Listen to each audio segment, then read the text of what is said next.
कुंटूर हद्दीत रेती माफियांवर महसूल व पोलिसांनी केली संयुक्त कारवाई।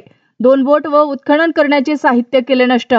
नांदेड जिल्ह्यातील कुंटूर हद्दीत येणाऱ्या बरबडावाडी येथील गोदावरी नदीपात्रातून विनापरवाना बेकायदेशीररित्या बोटीच्या सहाय्याने काळ्या रेतीचे उत्खनन केले जात असल्याच्या माहितीवरून महसूल विभाग व पोलिसांनी संयुक्त कार्यवाही केली आहे।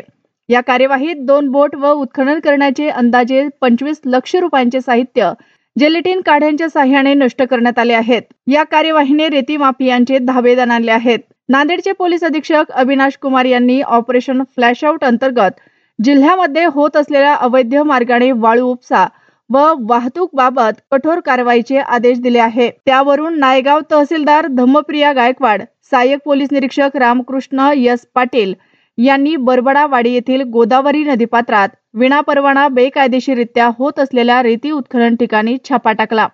महसूल व पोलीस अधिकारी आल्याचे पाहून रेतीचे उत्खनन करणारे एक बोट घेऊन फरार होताना बोट पाण्यात बुडाली। मात्र रेतीचे उत्खनन करणारे पाण्यातून पोहत नदीकाठी जाऊन फरार होण्यात यशस्वी झाले। ही कार्यवाही जिल्हाधिकारी राहुल कर्डिले, पोलीस अधीक्षक अविनाश कुमार यांच्या मार्गदर्शनाखाली करण्यात आली आहे। फोटो काढायचे सगळे